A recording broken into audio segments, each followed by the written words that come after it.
What's up, Vintage community? Thanks as always for tuning in. It is Thanksgiving week here. So Monday, Tuesday, Wednesday, we'll be following kind of a typical class structure. We'll be doing strength, building into some heavier percentages, followed by a Metcon. Thursday and Friday, we'll be doing at-home workouts where there's no equipment required. And then Saturday and Sunday, we'll be back in the gym. So here's our programming. Thanks for watching. Please like and subscribe. Here we go. Happy Monday. We're starting off with split jerks today. We're doing 6 sets of 2. We're going to be building from 75% all the way to up to 85%. When I'm doing my split jerk, I want to start with my feet about hip width apart, get a fast and aggressive dip and extension or dip and drive.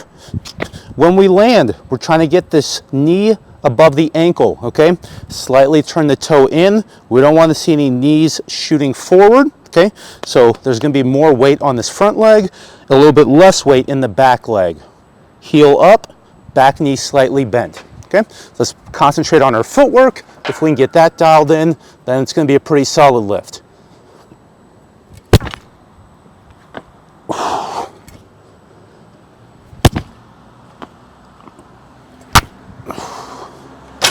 For Monday's conditioning, we have a nice and simple workout. We're going to do 21 dumbbell push press, then run a 200. Then 18 dumbbell push press, then run a 200.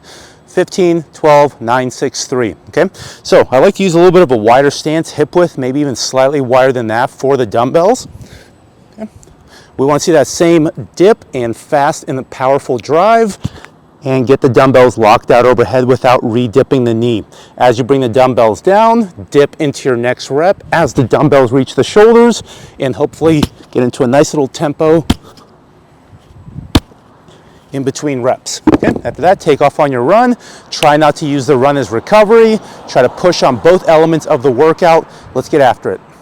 And Tuesday, we are going to be getting into some heavier front squats. We have 5, 4, 3, and 2 reps, building from 75 up to 85%. Okay, so pretty challenging.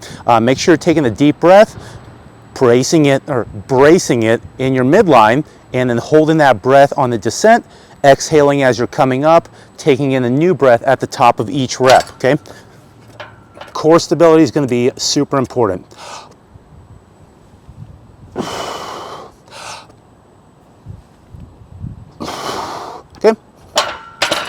Okay, for Tuesday's conditioning, we have a 15-minute AMRAP. We start on the rower, 20 calories for guys, 16 for ladies. This should take a minute to a minute 15, so scale the calories if needed. Then you're gonna walk over, and you have 15 toes to bar, okay? This is gonna add up to a lot of reps over that long 15-minute workout, so break these up into small, manageable, and sustainable sets. 3s, 4s, 5s are excellent if you can keep that consistent throughout the workout. Feet together, make contact with bar between the hands. Then, real challenge here after we blow up the core a little bit is these heavy power cleans. These should be heavy where we're doing singles, but we don't want to get lazy because we're getting tired in the workout. Make sure we are engaging the lower back, upper back, getting the chest up and the eyes looking forward, set up well before each power clean.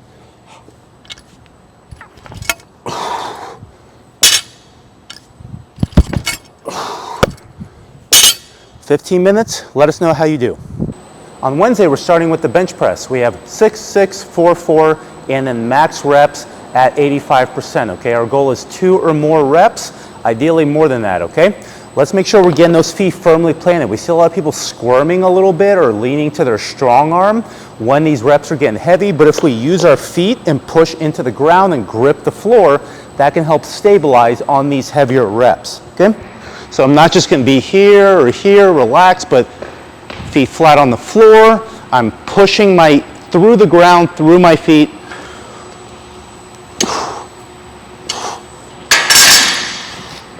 Let me know if that tip helps. It's Thursday and it's Thanksgiving. Thank you to all of our members, past, present, and future from Vintage CrossFit. Assuming most gyms are going to be closed, here's our at-home workout. We're going to do a 25-minute AMRAP. 25 for 2025, right? So that should be plenty of time to get a good sweat going and get a good workout in before the holiday feast. 25 minutes, you're starting with 11 burpees. The 11 is for November, okay?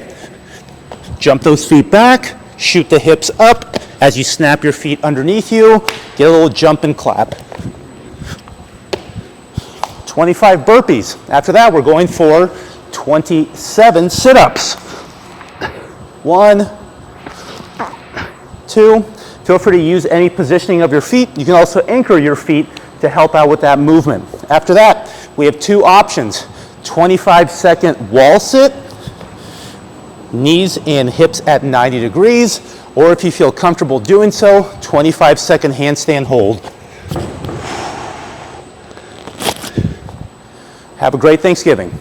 And now it's Black Friday. If you want to relieve some stress from all that holiday shopping, we are going to be doing a special version of the Laredo Hero workout. This one's a special one for vintage CrossFit. We did this workout back in January 2013 before we ever had a physical location. Laredo is 6 rounds for time of 24 air squats,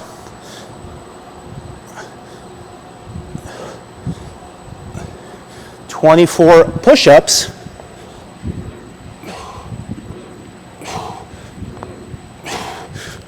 and then 24 steps of a walking lunge. 1, 2, 3. Follow that up with a 400-meter run. This is a 6-round workout as prescribed, but this year we're taking it up a notch to mix it up and do something a little more challenging. Okay, the endurance challenge is going to be a 60-minute AMRAP of Laredo. Okay, let's see if we can get into that 10 rounds, 11 rounds, maybe even the full 12 plus rounds, sticking to, what would that be, 5 minutes per round pace. Okay, we're going to be doing this at the park, at Memorial Park, Cullen Track. Okay, so hope to see you there Friday morning, nice and early. And Saturday, I'm sure everyone's ready to get back in the gym and get back onto a routine. So we're starting to get back under the weights. Deadlifting, 225 for guys, 155 for ladies, and a little higher skill movement, burpee box jumps, working a little bit of those plyometrics, okay? So it's gonna be a partner workout. Partner 1's gonna complete 10 deadlifts.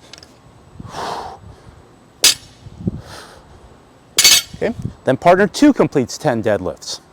Then partner 1 completes 10 burpee box jumps. Snap the feet underneath you, jump and stand up on the box, big step back, right back down to the floor. Okay, so partner 1 does their 10, partner 2 does their 10. Then you go back, you do 9 deadlifts each, 9 burpee box jumps each, 8s all the way down to 1s, okay? Nice and simple. You'll have a lot of rest built in there, so let's do our best to stay unbroken and fast-paced on the burpee box jumps.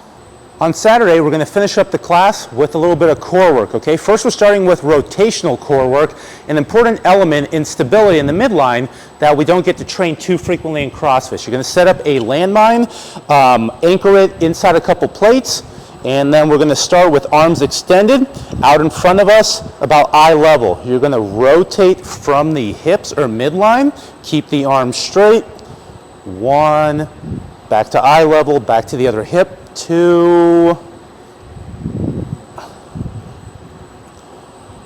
3, okay? So starting with rotational work, then we're working anti-rotational work with the pal-off hold, okay? You're gonna have a band, you're gonna have it clutched in both arms right in front of the sternum, you're gonna press out to extension, and we want enough tension to where we have to work hard to avoid twisting or leaning. That was a little too difficult, so I'll probably be right about here, arms straight, hips and knees slightly bending that athletic stance, not letting myself twist into the band or lean to the side, okay? Shoulders level, hips level. Pal-off holds. And then finally, nice and simple, forearm plank, just holding that static position, working those isometrics. And Sunday fun day, 20-minute EMOM, 4 different stations, cycling through on the minute. Minute 1, 10 strict presses, okay? We want to see the bar in contact with the chest, as long as we have that shoulder flexibility. Elbows down and underneath the bar without using any leg drive. 10 strict presses. Okay. After that, pair of dumbbells or kettlebells, 50 feet of a farmer's walk lunge.